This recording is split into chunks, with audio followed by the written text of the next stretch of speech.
Well, last week we talked about the Easter story as a model for the spiritual path. And the quotes I gave pointed in a slightly different direction. So these were the quotes from last week. The first one is from the Gospel of Thomas, where Jesus says, "The kingdom of heaven is spread upon the earth, and people do not see it." So compare that to the quote from the Gospel of Luke, "The kingdom of heaven is within you." And the other quote I gave last week was Nisar Datta Maharaj, who says, "The next world is this world seen rightly." And we can compare that to Ramana Maharshi, who says, happiness is your nature, it is not wrong to desire it. What is wrong is seeking it outside when it is inside. So where is it, outside or inside? So actually, all these quotes, whether directed inward or outward, really have the same message. And that message is that heaven or happiness is right here. So, which is something that Jesus also says over and over when he says the kingdom of heaven is at hand. Interestingly, there's another quote from the Gospel of Thomas which says the kingdom of heaven is inside you and it is outside you. So look, we just want to know where it is, right? So yeah, I want you to keep all of these directional pointings in mind, and that they seem to be pointing, sort of all over the place. So I thought a lot about the questions last week, and it occurred to me that a lot of them kind of boil down to the same question, which is how do we see this world as heaven? Or how do we find this heaven that Jesus is talking about, this happiness that Ramana is talking about, this next world that Nisargadatta is talking about?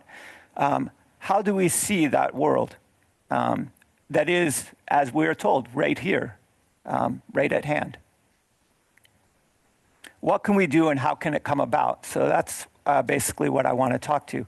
And although the answer to this question was really in last week's talk, vis-a-vis surrender of self-will, self-sacrifice, death as awakening, resurrection as going beyond life and death, and atonement or at-one-ment as non-duality, I'd like to address this question of seeing. How do we see it more, let's say, directly or explicitly?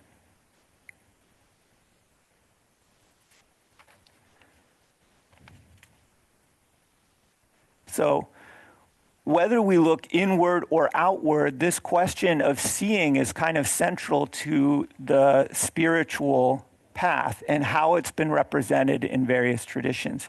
And we can see it in the language, in phrases like, see things as they truly are, or seeing through the veil, or seer, seen, and seeing are all one. In the Indian traditions, the concept of vidya, or spiritual knowledge, and avidya, ignorance, have a root which means to see or to know. So seeing and knowing are tied closely together through metaphor. And it's the same root, by the way, which leads to words like video.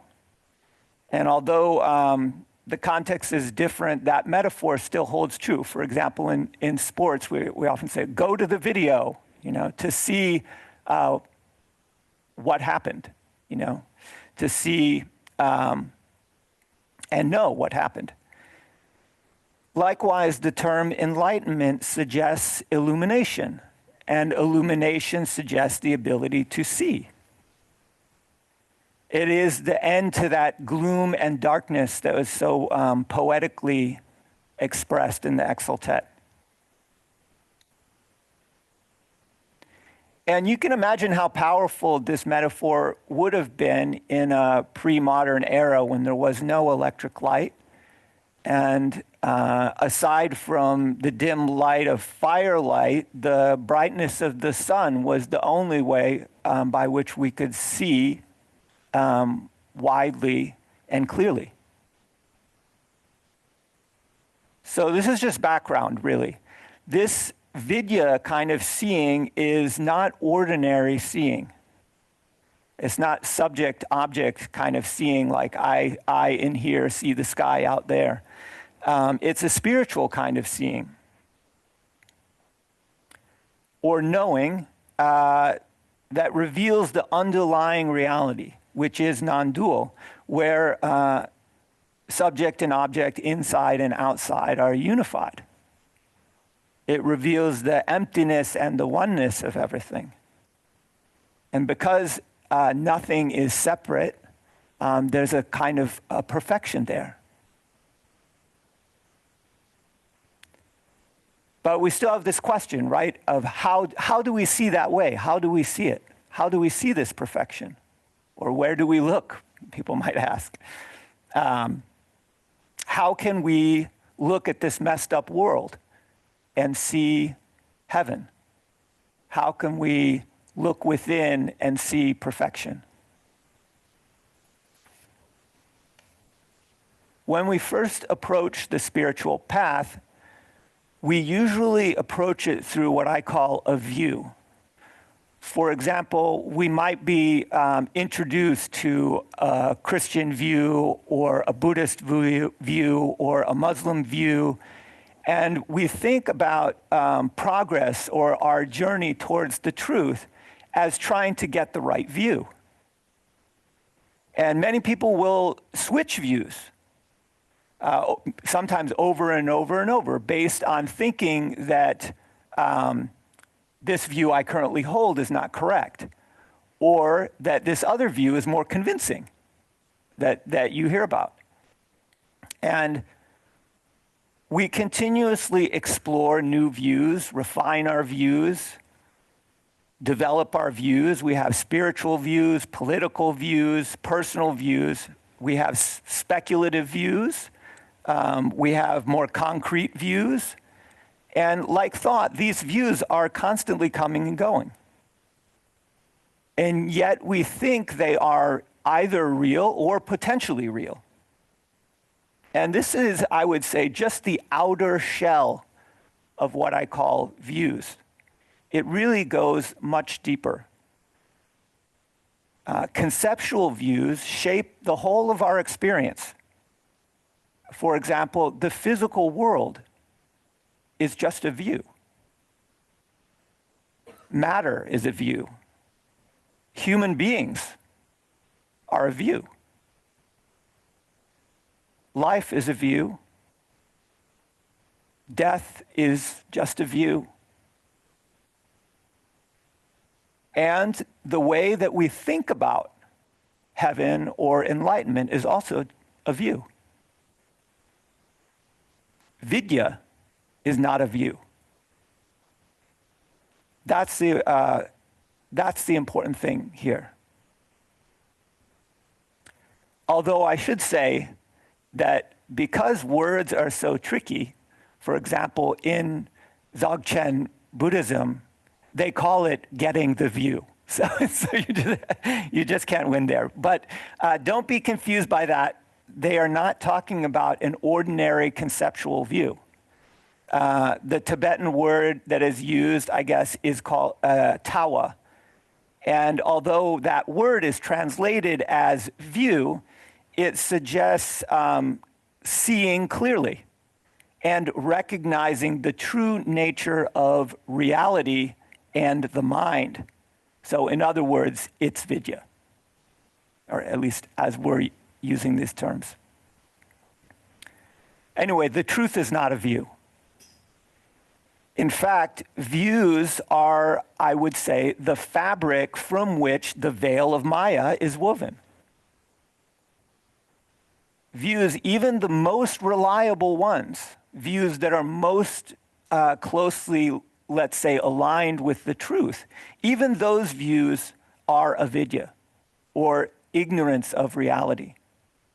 They obscure the truth and they lead to suffering. So what can we do? So first of all, don't seek the truth in a view. In other words, we cannot see the present world as reality through some kind of mental gymnastics, through some kind of conceptualization or rationalization or justification, however well-intentioned. Ultimately, it's more a matter of transcending views altogether. Practice, for example, is not practicing a view. We can't just rationalize, for example, that everything is okay if we're really tormented by suffering. That kind of self-soothing will not really bring an end to suffering. It will just shift it around, and that suffering will reappear somewhere else in your life. I like to say samsara is like a cosmic shell game. You know, we're constantly shifting around things to hide the root cause of our suffering. We put it here, we put it here, we put it here, so we never really have to look at it. Instead, I would say practice, spiritual practice, is for surrendering views, destroying views, giving up views, sacrificing views, letting go of views. So stop wishing for things to be other than they are. Allowing for the fact, of course, that you too are a part of the way things are and that everything is constantly changing. Wishing for something else is clearly at odds with reality. So check those thoughts in yourself when you see them. The advice that I got in my own practice a lot, usually while I was enduring some grueling or painful exercise, was stop feeling sorry for yourself. Take note of indulging in internal or external views, or we might say stories, for example, that focus on generating self-pity, fear, anger, jealousy, and so on. All kinds of negative emotions. Instead, turn inward and practice prayer, meditation, gratitude, and if negative emotions still arise and are persistent, practice liberating them through awareness of them, through looking at them directly, through detachment from them, seeing them as they are, rather than being caught up in them or caught up in the view that they are creating. So whether we're practicing prayer or meditation or gratitude or any other spiritual practice, really, the great spiritual teachers are not ambiguous about the qualities that we should be cultivating in our practice. And those are, namely, equanimity, compassion, kindness, and empathetic joy. And the reason is not in order to create or sustain any particular view. It is rather because these qualities reflect the truth itself, and cultivating them helps to transcend views.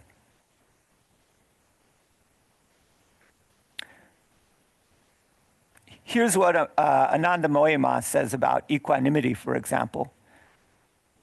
Perfect resignation gives the deepest joy of all. Accept it as your sole resource. And here's what Ramana Maharshi says. He says, let what comes come, let what goes go. Find out what remains. In other words, transcend all views and see what's left. Now, there's another approach, I think, which can be helpful, and that is to directly inquire into this nature of seeing or of perception itself. And one of the ways that I try to point toward vidya is through what I call total perception. And this is basically the gist of it. So perception isn't a one-way street ending in the backstop of the mind, which is how we generally think about it. You know, the stuff is out there. It's coming in through the sensory fields and hitting the backstop of the mind and creating your view of the world. Rather, with total perception, perception is continuous, such that that which is seeing is that which is seen, and that which is seen is that which is seeing. In other words, to put it in different terms, the world arises in the mind, and the mind arises in the world. And the beauty of understanding perception like this is that it leaves no escape. Logically, intellectually, it creates a kind of, you could say, a paradox. And it leaves no room for your individual, separate self. It removes the dividing line between the self and the world, and that dividing line is none other than the ego. So there is one point of caution that I want to mention when approaching this idea or this practice. Some people, when they hear this teaching, they only hear one half of it or the other half, which can lead to obstacles. So for example, some people might hear that what I'm saying is that everything that you are seeing, everything that you experience, everything that you perceive is in your mind. And I am saying that, but that's only half of what I'm saying. And if you only looked at that half, you might think that what I'm proposing is some kind of solipsism. This is often a question that I get. People say, is everything just in my mind? And solipsism is this idea that what we can know is limited to our own mind. But it assumes that we have a separate individual mind and that there is an external world out there that we don't know anything about because we are limited to the mind. And that is not at all what I'm saying. If you ask me, for example, does total perception mean that everything is in my mind? I would say yes, it does, but that's only half of it. If you can see that everything is in your mind, ask yourself, where does your mind appear? Where is your mind if everything is in your mind? And that's getting closer to what I'm talking about with this idea of total perception. Ultimately, total perception is vidya. It is realized non-duality. And in my experience, this is the only way to see this very world as heaven. But if it's realized, you see it plain as day. Samsara is nirvana. So let's try it out.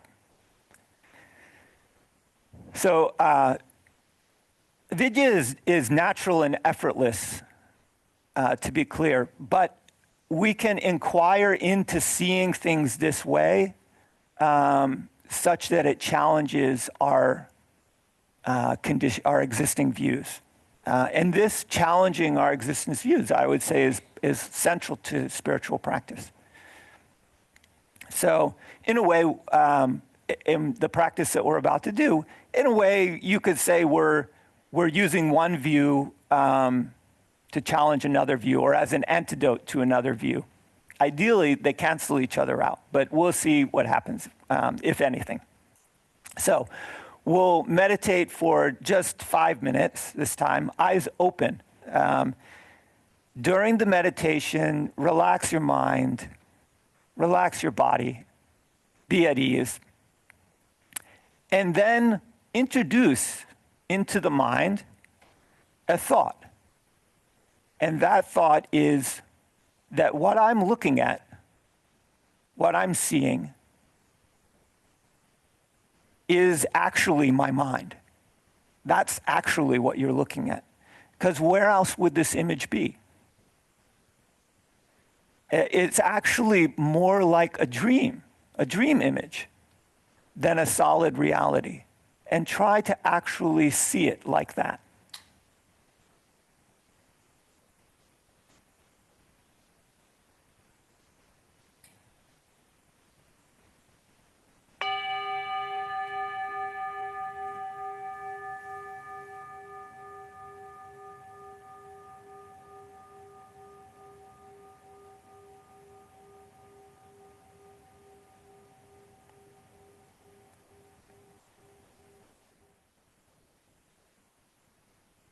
If you get a sense that you are looking at your own mind, just ask yourself, where is this mind?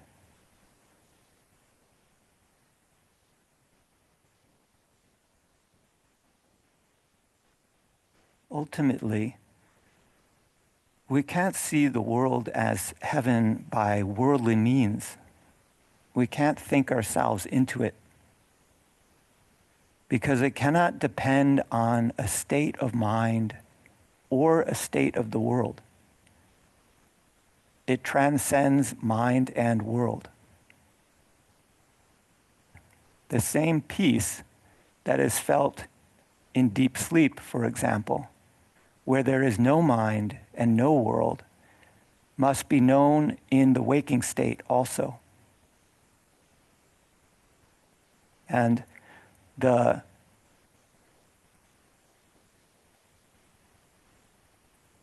book, The Cloud of Unknowing, which is a book of Christian mysticism, puts it this way. In this work, you must set yourself nowhere, neither above nor below, behind nor before, on one side or the other. And I will add, neither inside nor outside.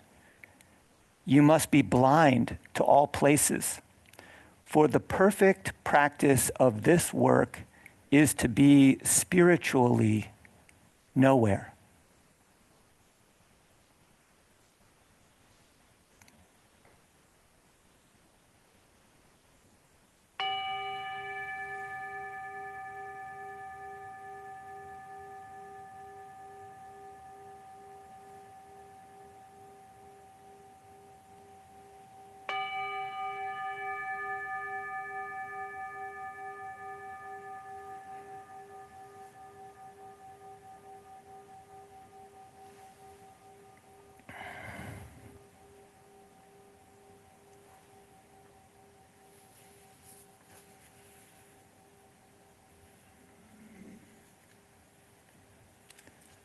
Now we can have question and answer. It can be related to the talk, or it could be related to something else. And yeah.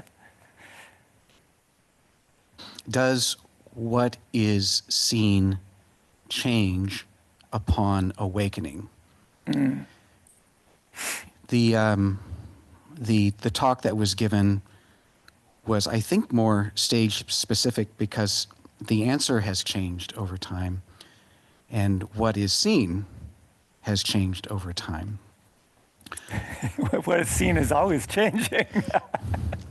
So I could see you right now as a bit of an ogre, and I can project this out to you, and in a way, you change, but I can also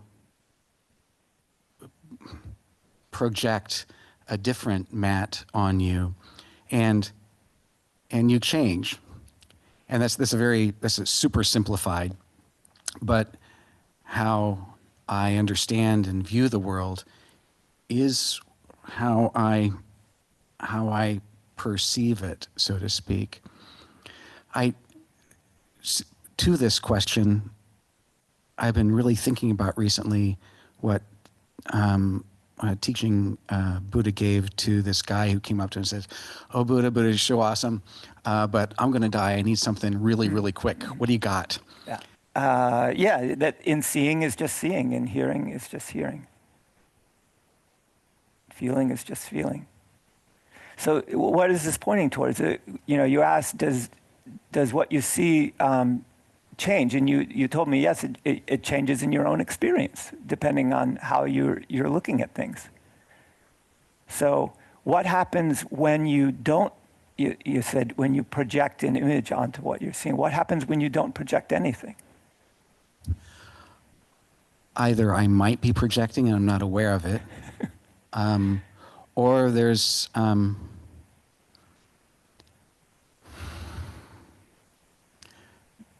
something I'm unable to. So does this seeing that's happening, this perception, does it happen inside or outside?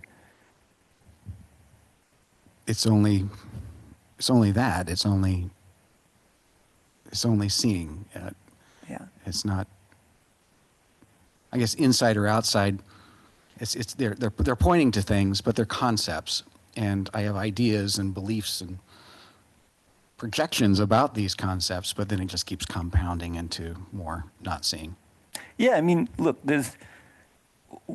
we imagine there are things out there, but we know that those things change depending on how we think about them, how we view them, so that there's this perception is not like a camera, where you're getting a sort of direct one-to-one correspondence. Everything is interrelated, the inside and the outside, how you are viewing things. And so, I mean, this is exactly what has to be done. I can't give you an answer to this question, but what I'm pointing toward is this is what practice is about, is looking at what it is that you are experiencing and trying to get to the bottom of it. As I often say, what the heck is going on? And just keep digging and digging and digging until you arrive, as suggested in the cloud of unknowing, until you arrive nowhere. Neither inside nor outside. Yeah. Your question to me when you first came in this morning was, "How are you?" And I said, I don't know how any of this is. And you said, don't complicate it or something. Yeah. Well, you were clearly happy and smiling, so I said, why complicate matters? If you're good, be good. Thanks, Matt. Yeah, thank you. Yeah.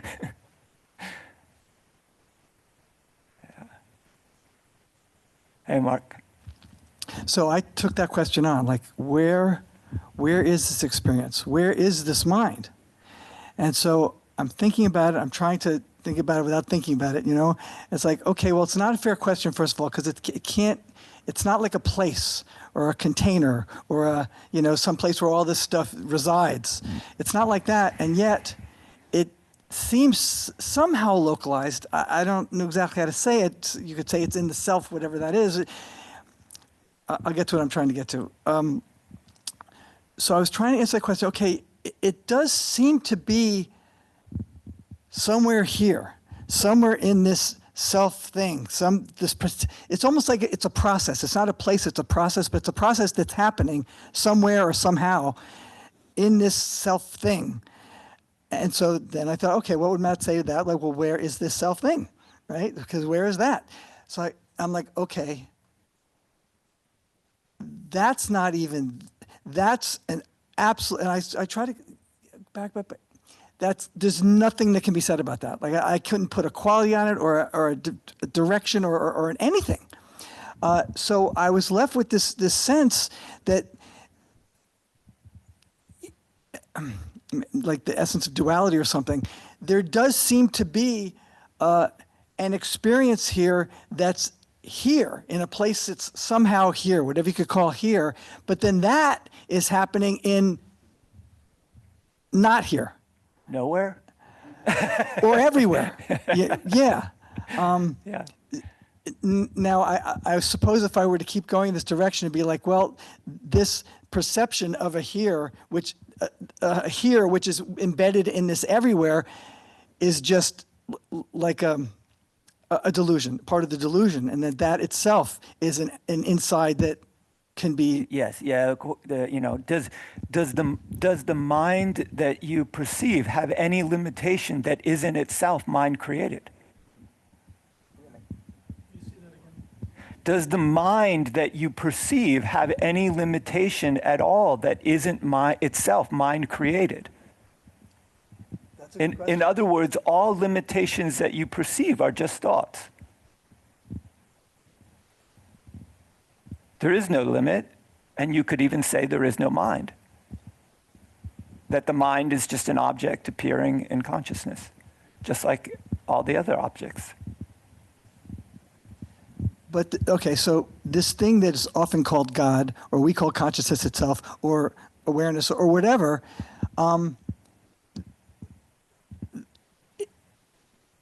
we'd have to say it exists. Whatever it is, it's not nothing, but it's also, we couldn't say anything about it, right? So, but it's not nothing, it's not nothing. Yeah. I mean, we reach the end of what words can actually. Of course, and yeah. that's the whole point.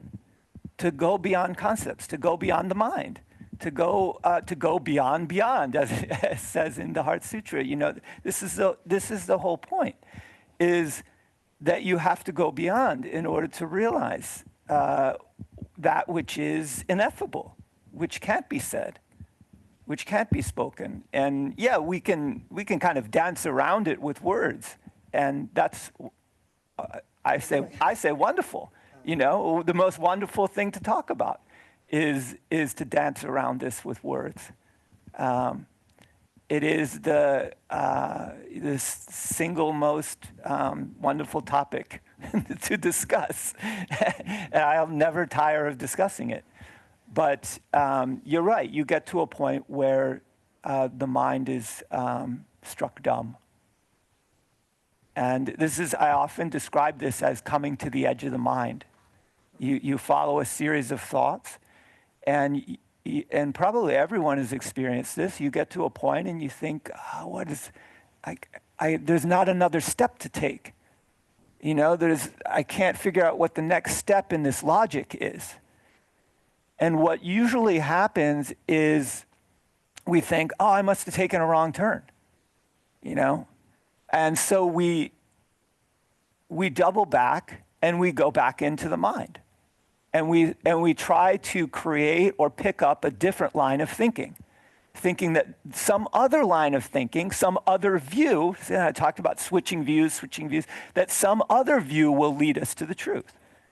And we will diligently follow that view, or logically, or through practice. And if we go far enough, we will again come to the edge of the mind where we can't figure out what the next step is. We can't figure out where to go next. We think, you're at the same place.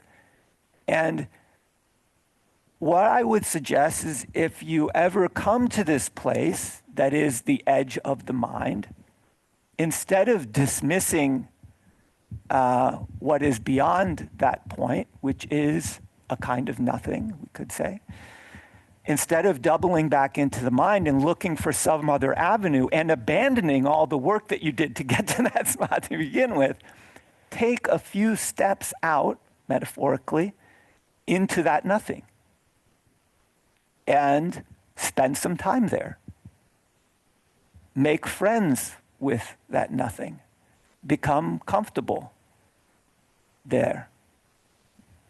Don't dismiss it so quickly because it appears to be nothing.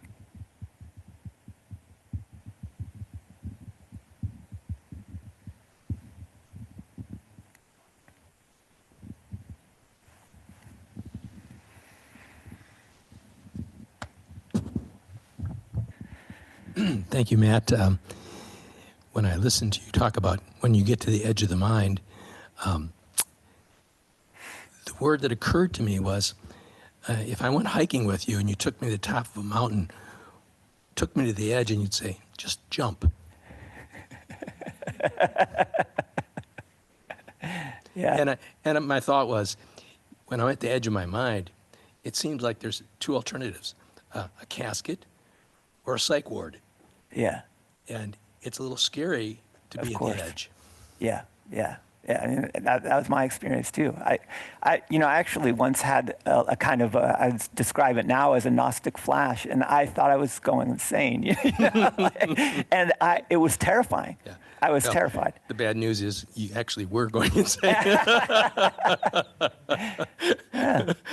Fair enough. Thank you. But yeah, I mean, this is real. The fear is real. I mean, but I would suggest, of course, if you are on a mountain ridge, I do not suggest jumping off off the mountain. However, if this happens in a dream, I would absolutely recommend that you jump. If you have a dream in which you have the opportunity to die, to go through that, or to go insane in a dream, I suppose, go ahead and do it.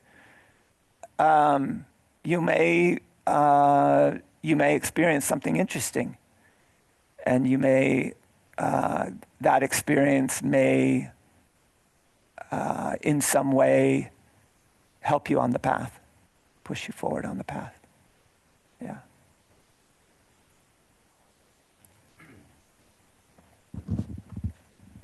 It occurred to me that if I had to ask myself, what's my main obstacle to enlightenment, I'd say it's fear.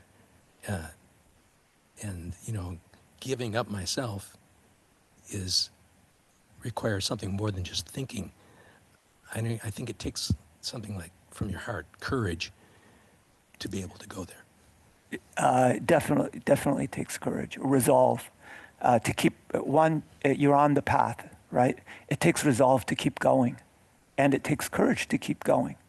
I think many people might have the thought, what if I devote my whole life to this and it never comes to fruition? It never, even if that were the case, no one knows what's going to happen at the moment of their death. This opportunity for awakening never expires. It never ends. So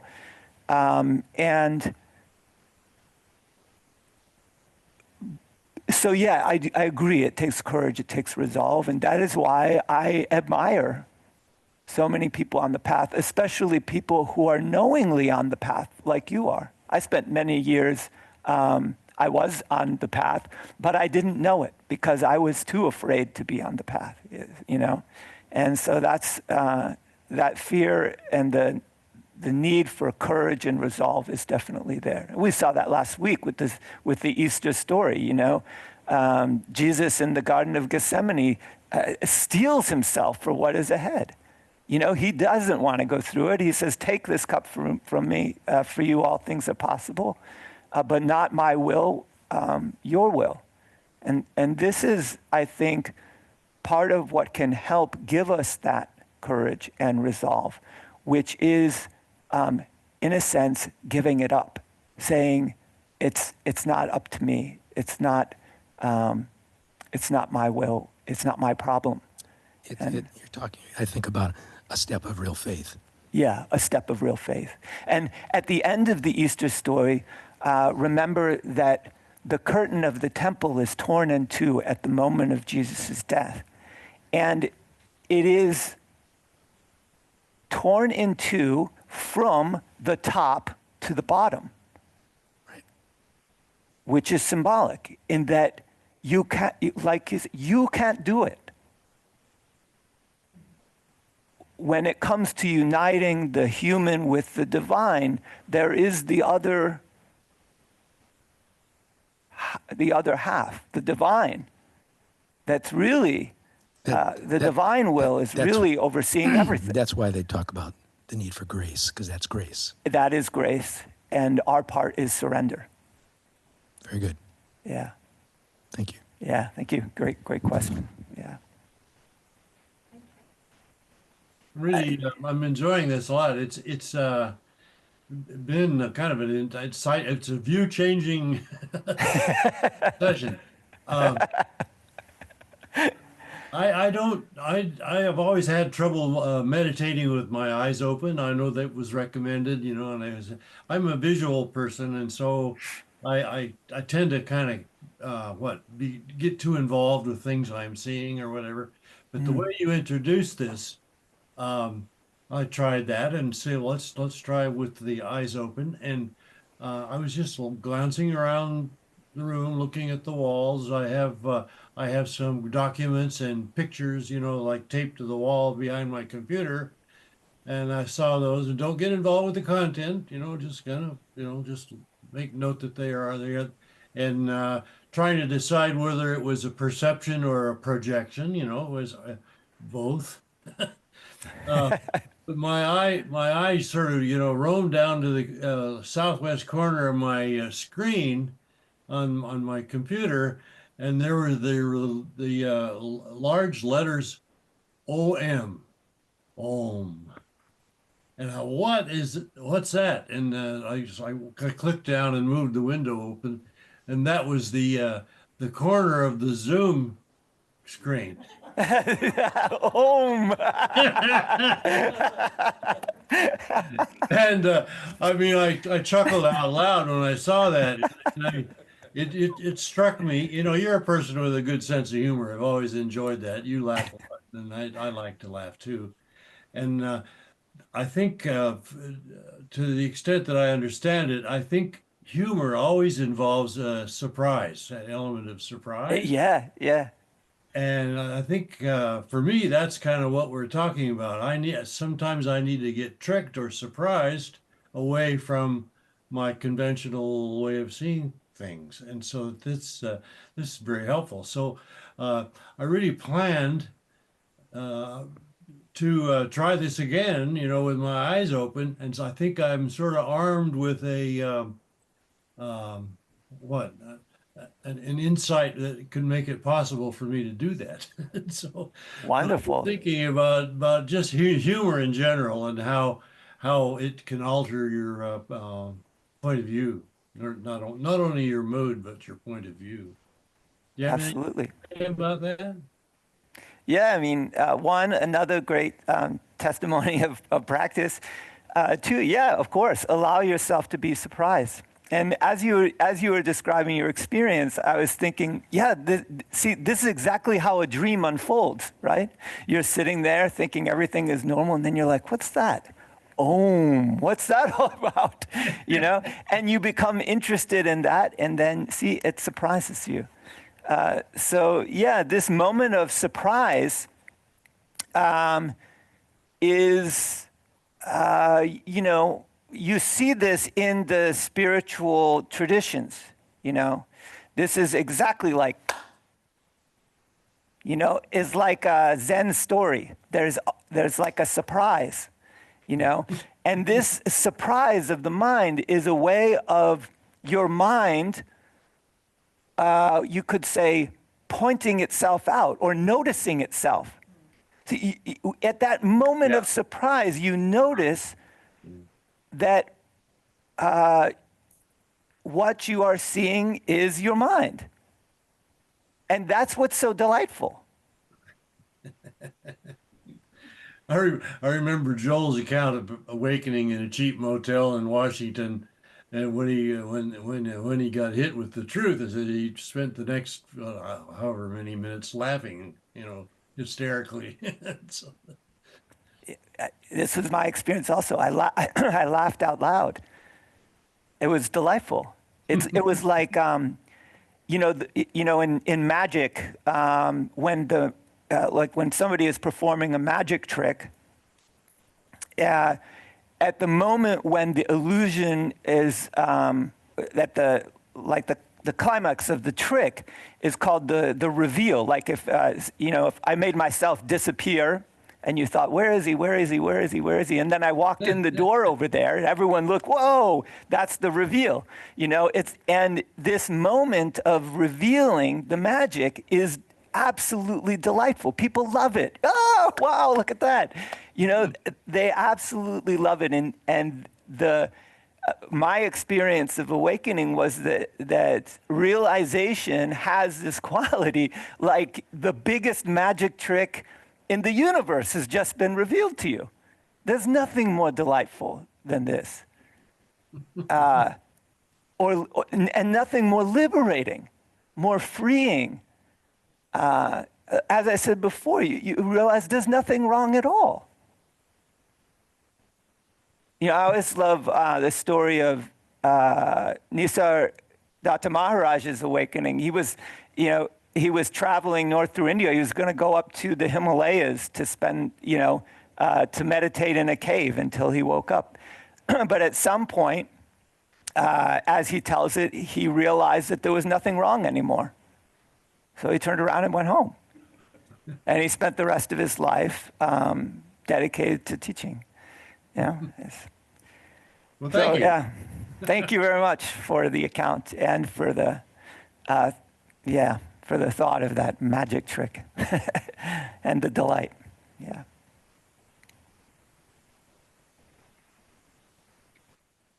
I thought a lot about it, and I thought, at least, I don't know, this is what I want you to comment on. The changing of the view business, switching from this view to that view and finding a better view and one that's less cumbersome or less burdensome. At least it's like a form of flexing the mind a little, right? Like, so you're not so calcified into believing your thoughts. And you become a little bit more resilient, like, oh, well, maybe this too is, delusion. And it kind of adds to the flexibility. I wonder if it can be seen that view changing, maybe stage in development has its merit as a flexing kind of thing. Yes. Yeah. Yes, absolutely. It has a role to play in practice and a role to play on the path. And just like you said, we switch views. Yes, it's maintaining a kind of flexibility of the mind and so on. But also over time, it's showing you that no view is correct. That's true. Yeah. None bring you that ultimate satisfaction that you think it's going to bring you. That's right, and that's what you experience when you switch. Right. When you switch views with the idea that this view is going to solve my problems, this view is going to bring me happiness, this view is going to make everything all right, you may experience some temporary relative benefit or ease, but ultimately you will run into the same problems. It's the shell game of samsara. The root cause hasn't been addressed. And sometimes it takes, I know it did in my life, it takes going around the wheel of samsara over and over and over and over before you realize that you're on a wheel. And that the solution isn't looking for the right view, that the right view is actually no view.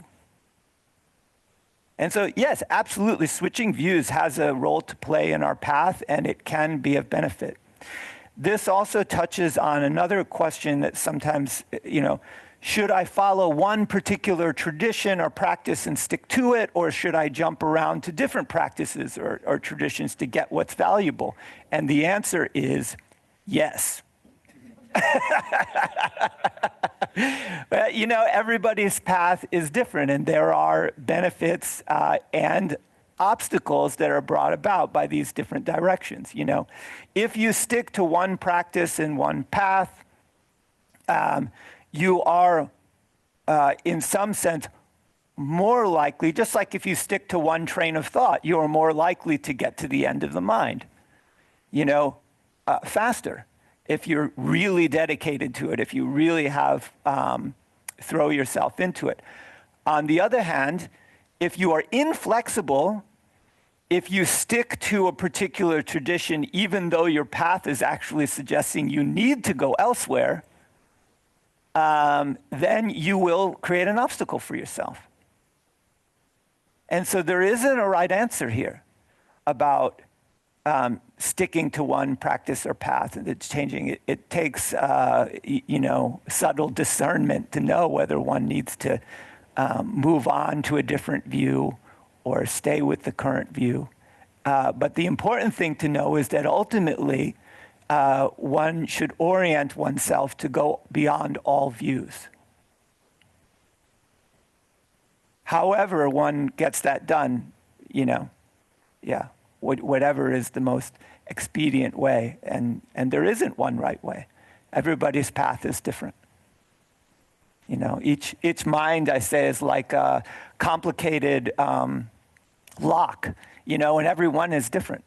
That's why we have so many different practices, so many different traditions, so many different ways of teaching, and so on, is because the path is about figuring out how do I unlock my mind? How do I...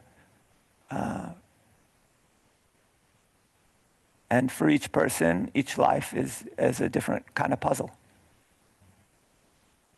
When you talked about the different views and stuff, I realized a while ago, but when you said this, it came to mind, is I often have read different things to match what I was thinking.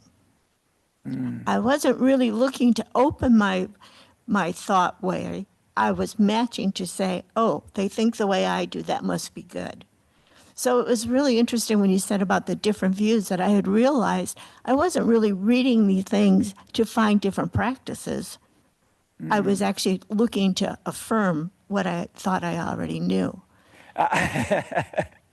Yeah. Which is interesting. But I've changed that. And now sometimes when I read things, I actually try the practices, which helps open up just a little more. And when we did the meditation, I didn't look around. I kept my eyes open, but I looked from either, kind of rest my awareness on either side of me, kind of opened it up that way. And there's a nice openness of the heart, a nice warmth in my heart. And then at one point I noticed I was telling myself what I was feeling. And I said, no words, And then it felt like it was a mirror. It was just a mirror of reflecting as to what was going on. But it was still a nice emptiness and openness and a warmth. And when you said about the sun shining and the warmth, it was that was very nice. It's kind of like that sense of luminous. So thank you.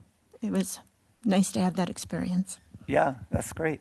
And yeah, of course, with views, of course, many of us, and you can see this, of course, in the world, that many people are looking for a kind of confirmation of their existing view or their existing thoughts and how they think things are in the world.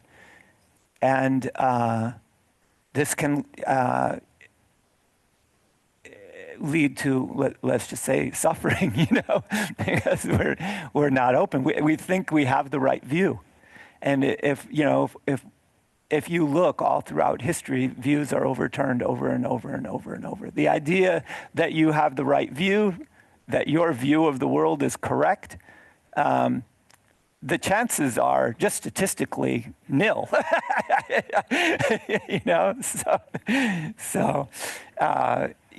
Again, we have to be open to no view. Explore no view. This is what's unique about the spiritual path. If you can go all kinds of places where they are happy to give you a view, espouse a view, prop up a view or defend a view, you know. Here is the only place where, at least as I see it, the endeavor is to go beyond all views, to discard all views, to surrender all views, to be completely open and surrender. And I'll just finish with this quote because you mentioned the sun and the brightness of the sun. So this will be a good place to finish. This is a quote from Ramana Maharshi. He says, "Correcting oneself is correcting the whole world. The sun is simply bright. It does not correct anyone. Because it shines, the whole world is full of light."